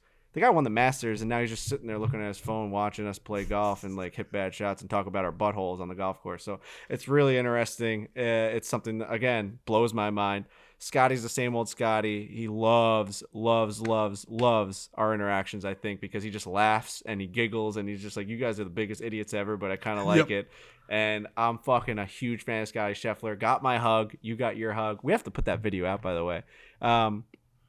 My brain's it'll be out by the time you hear this. I think I was trying to start this podcast. If anyone's been listening this whole time, this hour and 15 minutes, you could tell in the beginning I was trying to be more professional and lead the show and kind of bounce around all the things that have happened to us. And now I'm just off the rails. We got to eat crawfish tonight. We got to do all this. We got to get through our fucking interactions. Scottie Scheffler, amazing. Awesome. Bubba Watson, wild interaction. Holy wild shit. Interaction. This happened today. We're about to put the video out right now. Bubba Watson's right there in front of us, hitting with his pink driver and everything. We were talking about how iconic it is, like Bubba with the pink driver and the pink shaft, and he's just Bubba Watson. It's fucking crazy. We've been talking a lot about him with he might be playing at the Live in the Saudi League, and he's always in the news. The guy won the Masters 2 times. Ted Scott was on the driving range. We were like, oh, I wonder if they talk, and like they seemed like they were okay around each other, and like that was cool to see. And then all of a sudden, we're just like kind of having a conversation amongst ourselves. 15, 20 feet away from Bubba with our backs to him, just like drinking water, having a conversation. He walks over to us, and Avery, shout out to Avery, got the whole thing on camera. Yeah. Bubba's like, walks over to us with his pink driver and goes, you all want this driver to give away to one of your fans and put it on social media and just give this away? I'll sign it. We're like, yeah, no problem. Like, why? And then like Right. also, how cool are you that like, dude, the driver says Bubba on it in pink, and then he signed it, and we're just gonna give it away to someone. So the people who are listening, maybe you've seen the video now because we'll likely by the time you hear this, we will have put it out. You're probably thinking, why did he walk up to them? What started that interaction? I want you to know, we don't have that answer. We were, like Frankie said, just standing there talking to each other. And next thing we know, here comes Bubba holding one of his pink drivers because he had a bunch of them out on the range that he was kind of hitting. He was hitting a couple different ones, but he brought one over and was like, "You guys want to give this away to one of your fans, and I'm gonna ruin it and sign it," is what he said. And we're just like, "Yeah, Bubba Watson, if you want to give us your pink driver that you sign, we will give it away on social media." Bubba Watson's a 2-time Masters champion, and he's an iconic lefty pink driving son of a gun. And the fact that he just handed us his driver, which has a real thick shaft, real thick grip on it. It's like extra medium size or like full size grips. I've never seen anything like it in my entire life. Definitely not mid size. It was something thicker. It was crazy. The fact that we just had that thing in our hand and like now we're just gonna give it away is awesome. Like I kind of wanted to throw it on my wall at home. It's fucking Bubba Watson's driver, but we're definitely gonna give it away. You'll have to go to our social media, go look at it. That was just a cool moment. Came out of nowhere, and we'll just give it to some fans. Someone's just gonna have Bubba's driver now. And we know Bubba. We interviewed him at Barstool. He's been around. Like we've talked to him before, but you never know. Like when we try to basically gauge the temperature of each guy that's out there, kind of like, all right, that guy's grinding. He doesn't want to be bothered. We're going to leave him alone. He's going to work with whoever, he's just going to keep working. And then there's a Kiz, where Kiz is always down to just kind of hang out, chop it up, do whatever. And with Bubba, we were just kind of leaving him alone. He was working with a couple different drivers. So we're like, yeah, he's clearly working on something. So we'll leave him alone. That's his job. We're at his job. And we just left him alone. And then next thing we knew, he was walking up right behind us, giving us a driver. Very, very cool and surreal moment, honestly. The pink kind of turned me on, man. When you see that pink, it just gets you going a little bit. And something that helps me when I'm turned on is Roman. Very simply, it just helps you. All right? Look, we all know that change doesn't happen without action. You need action to have change. Whether you're looking for gains at the gym or a better experience in the bedroom, there's never any shame in showing up for yourself and your health, Trent. So the folks over at Roman, an online men's health company, we've heard of them. You know what Roman is? I am familiar. They're changing the game with Roman swipes. They have created the secret to longer lasting sex, which has been people have been trying to achieve that since humans have been have evolved into humans. You know what I'm saying? Like since we've been man and woman, I think the drive to extend the sexual experiences in our lives has often, gone awry. Yeah. People have tried for hundreds and thousands of years. We've tried mentally. You try to do it. Pretty much anything under the sun in an attempt to elongate the sexual experience. We've tried it as a human race. We've tried it, and now Roman has just come around and said, "Hey guys, we've got this. We've got these swipes. If you want to use those, it's going to make that awesome sex experience last longer." Boom, Roman. Roman swipes are a clinically proven way to last longer in bed. They are effective, easy to use, and fast acting, but do not require a prescription. Roman can ship swipes to you in discreet, unmarked packaging, and each swipe packet is small enough to hide in your wallet for whenever you need it. They are super easy to use. Just use the swipes out of the packet, swipe it on, let it dry, and you're good to go. That is it. So, if you want to take part in this historical achievement of man and sex, it says for brand safety, it says this can contain R-rated content. That's what it says right here from Roman. The last one said PG-13. This one says this can be R. So I'm that the things that we can say can be R-rated. Dick and balls. Get your fuck on. Fuck those titties. You know what I mean? Like I can get crazy. You can say whatever you want. If you want to fuck those titties for longer, then you can use if you. If you're trying to fuck titties for longer, if you're trying to do that, You gotta go. You gotta go to GetRoman.com/Fore, Fore, to get $10 off swipes when you choose a monthly plan. They told me I could get R-rated. I think you that can't. might be. Here's the thing. I'm not talking to you, obviously. I'm talking to, I guess, brands. If you're like, hey, Frankie, you can kind of go off the leash on this one, you're going to get Frankie off the leash. I knew as soon as we started kind of going back and forth, like, all right, I'm going to say something, then you're going to say something. I was like, Frankie's going to win this. And he's going to win it in a walk-off. And boy, did you ever. Boom! He hits it way right. Oh, it is long. It is far. That's a drive by Castellanos. Go to GetRoman.com/Fore to get $10 off swipes when you choose a monthly plan. Look, we all know what this is about. We all know the product. You've been hearing about this like crazy, especially on this podcast. Go That's and get right. yourself some Roman swipes. It's a historical achievement if you think about it. I don't disagree with that. Trying to think of who else we're missing that we bumped into this week. Well, I mean, we saw Kisner. We saw our guy. Oh, we saw Kisner. We saw Dewey. We saw Kiz and Scott Brown. We were walking out dinner, and we can get into now the dinner portion of our New Orleans experience, experience. We were walking past a place called Isabella's. Irene's. Okay, Irene's. Right by Bourbon Street. We're walking by. All of a sudden, someone's giving me the middle finger inside the restaurant. I'm like, who the fuck is that? It was kind of dark in there. I'm like, what the hell? I kind of go in. I peer in with both my eyes, and it's fucking Scott Brown and Kevin Kisner sitting there at Irene's just flipping us the bird. So we gave it right back to him. We gave it right back to him. It's just four guys throwing the middle finger at each other in the middle of New Orleans, and everybody's laughing. And that was the first time we had seen them all week. Yeah, and to an innocent bystander, they're just like, wow, whoever's inside that restaurant is just getting flipped off by the foreplay guys. So that was definitely a sight to behold. But we saw Kiz on the golf course. We saw Dewey, obviously. We saw him on the street when we were walking into Mr. Ed's. And just the best collective group of people you can possibly find in any walk of life, whether it be sports or business or whatever. You'll never run into a better group of guys than the Kevin Kisner clan. Dewey's the fucking man, obviously. Obviously, JT helping everything with you. And then Kevin Kisner just couldn't be more of a good guy.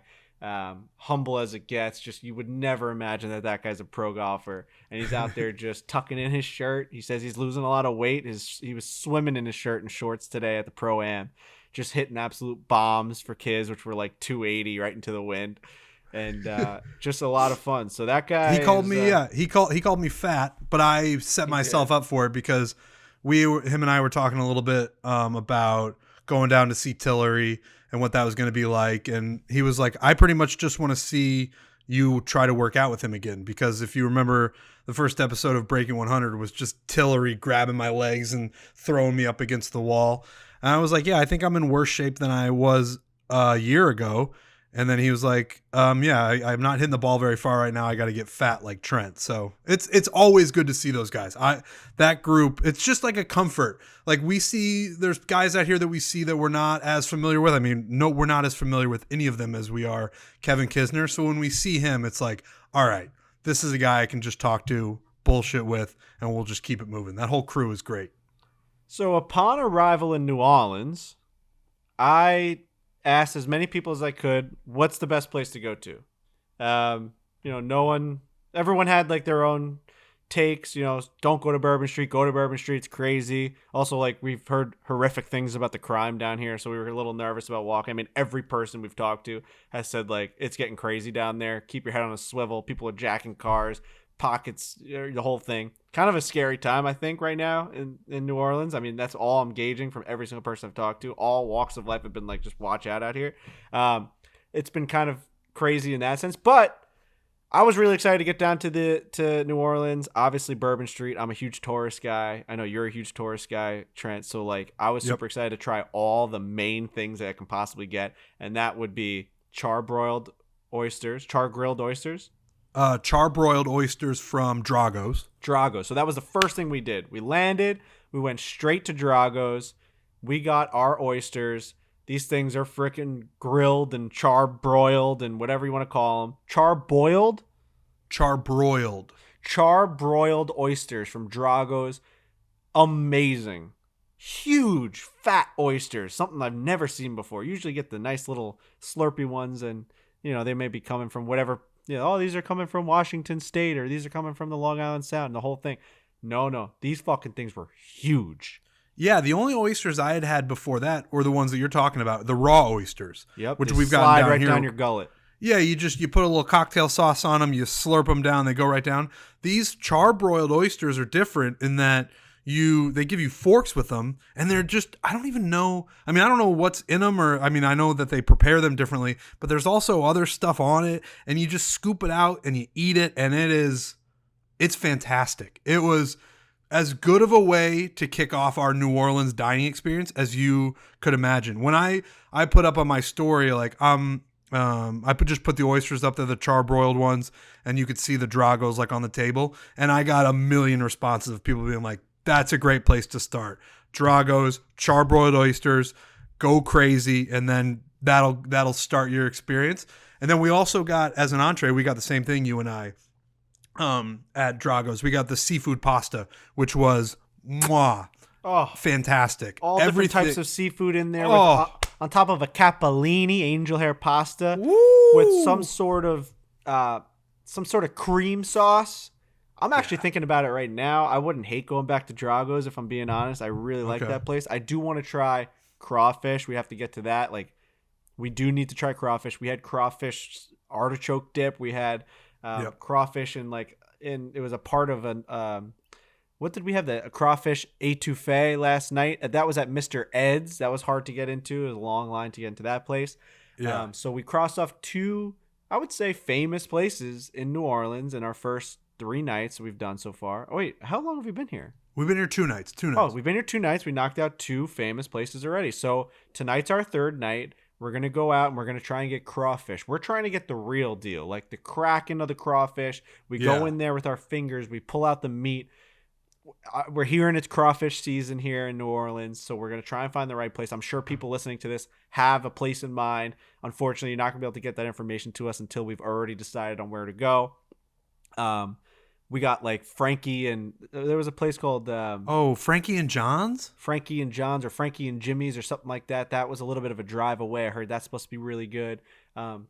There was different recommendations based off how far we wanted to go. If you had a car, go to this place. If you don't have a car, go to this place. So we'll figure that out. We'll let you guys know on the next show where we went. Well, and another part of this is not only are we down here, but the King of the South is down here. Ben fellas? Barstool Mincy is down here. We haven't seen him yet. We've been communicating over text, so we're gonna try to meet up with him tonight. I mean, anybody who knows anything about Ben Mintz is he's the king down here. He's gonna know the spots to hit. Megan making money's down here too. We're all gonna be out at the Zurich Classic at that Barstool Sports Lounge right off the 9th green. But I mean, Mintz, I'm just going to follow Mintz. I'm just going to, at some point, we're going to meet up with him and we're going to say, take us to get crawfish or take us wherever you think we should go. And that's where we're going to go. And I think you can't go wrong following him around down here. Great reminder, 9th green at the Zurich Classic. If you're here in New Orleans and you're coming to the Zurich Classic, whether it be Thursday, Friday, Saturday, Sunday, go to the 9th green. It's free to enter, VIP lounge. We're going to have signups to get yourself involved on the Barstool Sportsbook app. Trent and I are going to be there all week and weekend long, gambling on the Barstool Sportsbook. They're going to have a photo booth in there, a simulator in there. We're going to be drinking up there. It's going to be a fun time. Mincy's going to be up there. Megan Making Money's going to be up there. I'm going to be up there. Trent's going to be up there. It's going to be a fun time. Let's pack it up. I told all the players that we had interactions with that that's where we're going to be. Scottie's going to know we're up there. Kiz is going to know we're up there. So we'll all, every time they walk by, they'll probably point to us and laugh and say, those are the Barstool guys. So come be a part of that whole experience. Barstool Sportsbook, you have to come. We're going to have all this types of deals. If you haven't signed up yet for the Sportsbook, go do it at the tent, and you'll get some sort of new deal by doing it there. So I saw Mincy promoting something for all of his fans. He's got his fans down here. So it's going to be a hell of a time with Mincy. We got to get the crawfish tonight. The étouffée was amazing. I know JJ Redick, friend of the podcast, he played in New Orleans for a couple seasons, was texting me a couple places to go. So we have to try those out. We're here until Sunday, so we have some time. It's only Wednesday night.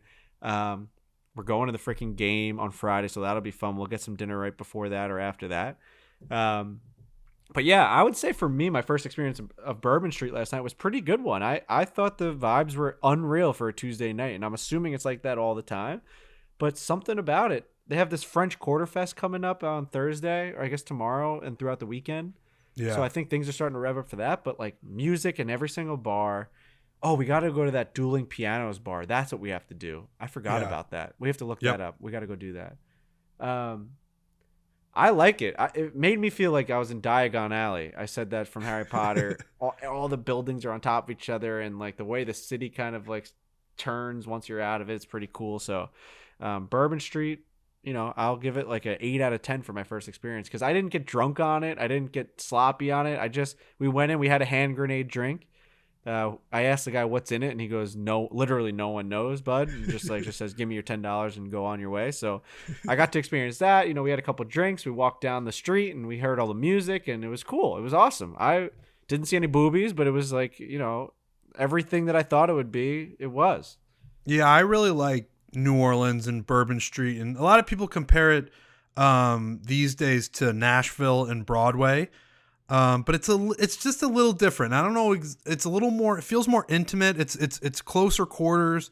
But the live music aspect is definitely there.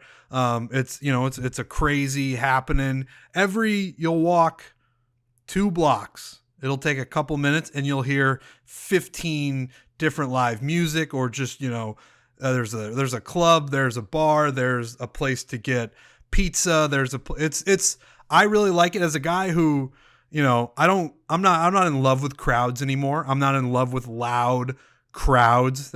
I don't know. That part of my life is in the past. It's in the rear view mirror. Something about New Orleans and Bourbon Street, there's energy, and it gives me energy. And then as we've gone over in detail, the food down here is just spectacular. And we're batting 1,000 right now with our restaurants and our dinners the last 2 nights. I'm hoping that continues. I'm pretty confident that it will. But the whole vibe down here is great. And the Zurich Classic being here is great. Everything about New Orleans is something that I have enjoyed up to this point. 2 more places on our list are Mr. B's. I know we have to get the barbecue shrimp from Mr. B's. It was closed last night, so we're going to have to do that. That was a recommendation from multiple people. And then Acme is obviously the famous one. I heard there's lines down the road. We had a little bit of Acme on the driving range, the Acme oysters, and they also had the crawfish out there. We didn't want to try it because we were about to tee off at the celebrity shootout, and we didn't want our hands to get all red and messy and slippery, so we were nervous to try the crawfish because it apparently is really hard to eat. So also on that driving range, they had beignets, which I was looking for last night. I don't want to get this wrong, and the pronunciation might be wrong, but Cafe du Monde. Cafe du Monde. Okay, they had those out on the driving range. Spectacular, just spectacular. Like little Zeppelis. They're I don't know, what are those? They're like a little Italian pastries with the it's essentially the same thing. They were amazing. Okay. Yeah, the beignets and they're just caked in powdered sugar. Man, I'm obsessed with the food down here. So we're trying to hit as many spots as we can. Luckily, we're here for a few days, so we're gonna keep hitting them, and I'm gonna gain 25 pounds, and I just don't care. Yeah, there's a World War II museum down here, which we have to do, and the whole thing. It's just a really cool city, and it's a lot. It's a lot to take in. Sometimes, when there's a lot going on in your life. And this actually really, I want to talk about something, and it just hit me. How I'm talking about Dr. Brett McCabe, and you're in a new city, and a lot of things are happening. Like we're walking down Bourbon Street, and like maybe you feel anxious or overwhelmed, or for me, when I'm on a golf course and I'm about to step up to the first tee, and I'm overwhelmed and I'm anxious, you need to talk to somebody. And like legitimately, this helped me at the golf course, was talking to Dr. Brett McCabe. But if you don't have access to someone like Dr. Brett McCabe, the people at BetterHelp are there for you. We use them at Barstool Sports. We've given you guys personal endorsements of this product, of this service many times. The people at BetterHelp are insanely helpful. I'm going to talk to you right now about exactly what they do if you do not know already. People don't always realize that physical symptoms like headaches, teeth grinding, and even digestive issues can be indicators of stress.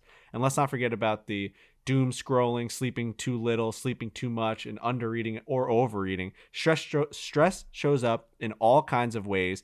And in a world that's telling you to do more, sleep less, and grind all the time, here's your reminder. Foreplay listeners, your reminder to just take care of yourself, do less, and maybe try some therapy. Give personal experiences. I'll give you a personal experience right now. I just did it yesterday. It wasn't with exactly BetterHelp, but I saw with my own eyes how much it helps to actually care about what you're thinking about in your brain, to just take a second to just relax. Dude, just talking, it's going to sound strange, but it's true. Just verbalizing and saying things out loud that are going on in your life, things that might be stressing you out or, giving you anxiety.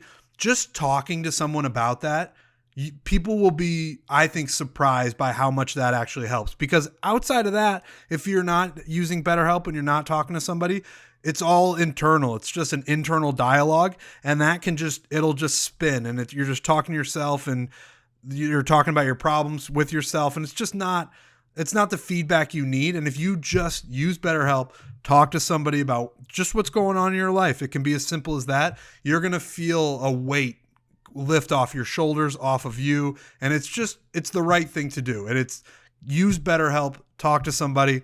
Life is super hard for everybody, regardless of what your job is or your financial situation, all that stuff. Everybody needs to talk to somebody, and BetterHelp is the best way to do it. Dude, and we're supposed to just figure this stuff out on our own. Like, things happen in life. You make mistakes, or something happens to you, or something happens to your family and it makes you stressed out, sad, anxious. You're supposed to just figure this out on your own. Like, we're not built for that. Humans need help. We're already dealing with all the other shit in our lives. So have someone help you. I'm telling you, it's much more affordable than in-person therapy, so you have to give it a try and just see if online therapy can help you lower your stress. If it helps, then you have a new tool for the rest of your life. Yep. BetterHelp is customized online therapy, and it offers video, phone, and even live chat sessions with a therapist, so you don't even have to see anyone on camera if you don't want to. This is just risk-free. Just go try it and see if it works. This podcast, Foreplay Golf Podcast, is sponsored by BetterHelp, and Foreplay listeners, as a listener of Foreplay, you get 10% off your first month at betterhelp.com/Fore. So go to BetterHelp.com/Fore, Fore. 10% off your first month of BetterHelp. Go give it a try. So yeah, man, I am excited about being down here. It is a lot. It's a lot to take in. It's a way different city than anything I've ever been in. It feels like I'm in some section of Epcot at Disney where I'm just in a new fucking place, a new country. But I'm excited about it because I like to do tourist stuff. So we have to do maybe Acme. We got to do Mr. B's. We got to do the dueling pianos. We got to do crawfish tonight. Go to the Pelicans game. Seeing Mincy, gambling on the Barstool Sports book. I'm trying to think of all the other things we have to do down here. There's a World War II museum that I heard we got to maybe go check out. It's like, the experience was apparently curated by like Steven Spielberg and fucking Tom Hanks. I don't know if that was a lie, but I know that if that's true, I'm going to go check it out. And what else? I think that's about it. Talking a fucking lot. But, tonight Bob does sports. Oh, tonight is the night Bob does sports versus Barstool Sports. Foreplay versus Bob. I can't wait for this thing to come out. It was a fucking hilarious day on the golf course. Robbie Berger, Fat Perez, Joey Colcutt's, and their producer, The Jet. It was versus myself, Lurch, Riggs, and Hannah Cook. Filled in for Trent Daddy when he couldn't make that one. It is a hell of an experience to watch these guys interact with each other, with us. It's a match to the end. It's shot after shot. Haymaker after haymaker. Fat Perez is going to become an absolute superstar if he isn't one already.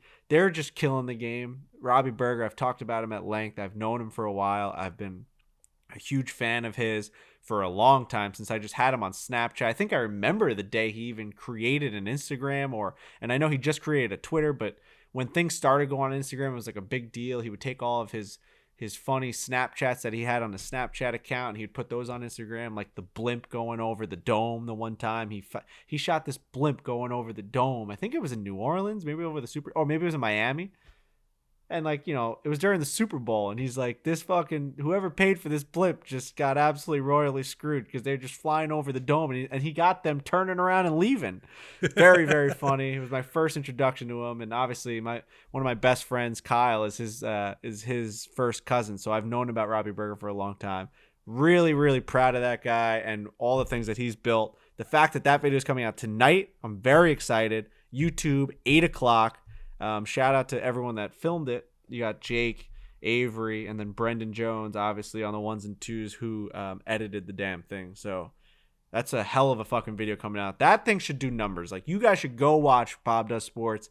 Watch that video because he deserves more fans now, even though he's a fucking rocket ship and his views are going to start surpassing ours, which if he's not already. But every person that watches our stuff should go watch their stuff as well. It'll get views. It's because it's the most requested video. Like, people are always like, when's that coming out? When's that coming out? When's that coming out? We get DMs, we get tweets about it constantly. So there you go. It's coming out tonight, Thursday, when you're listening to this. Check it out. It's going to be a great video. Yeah, Bob's great. Bob's great. Makes no sense to me that we're 1 hour behind East Coast here in New Orleans. Thought we'd be in the same time zone as New York. I guess we're more west than I thought. Yeah, we are. It is Central Time Zone. I was a little surprised by that as well. But if you look on a map, we're definitely further west than you think. Okay. I've got nothing else. I left it all on the line here today. I don't know. I've got nothing. I can't talk anymore. I think I've used my brain capacity to its fullest, and I don't know that I can do it anymore. I'm with you. I'm gonna shower up, and we're gonna hit the town and try to get some crawfish. Oh, we won $5,000 for charity by playing in each. We won $5,000 each for being in the celebrity show, so that'll go to charity. And we also have $10,000 going to the First Tee program, which we might just add that on and just give them 20, because we've got the First Tee program, and I've got to give that check. I'm going to the metropolitan area. I've gotten a million DMs. That's why I have to say this. I've got a million DMs when I complained about not being able to reach the First Tee program. So many people reach out to me, and there are so many directors of First Tee at all these different cities and states and all these counties. And I have reached out. I've gotten in touch with the person in the Bronx that does the metropolitan division of the First Tee program. They have an amazing program. It's kind of like their headquarters in New York. Okay. I'm going there. We've got a lot of money for them. We're going to see all the stuff they do. They have kids there all the time learning the game. It's in the Bronx. It's like they're doing great stuff. We're doing that. So thank you to everyone that's reached out to me. Hopefully we can do more when it comes to a hole-in-one stream and raise more money for another First Tee program. But yeah, we'll see what we do with all that money. But yeah, we're just raising money coming out here, and we've got the Barstool Sportsbook. I'm just rambling now. I think everyone wants to be done with me talking. Trent, if you have anything else, I have literally nothing else. I got nothing else. Hit it hard. Hit it hard.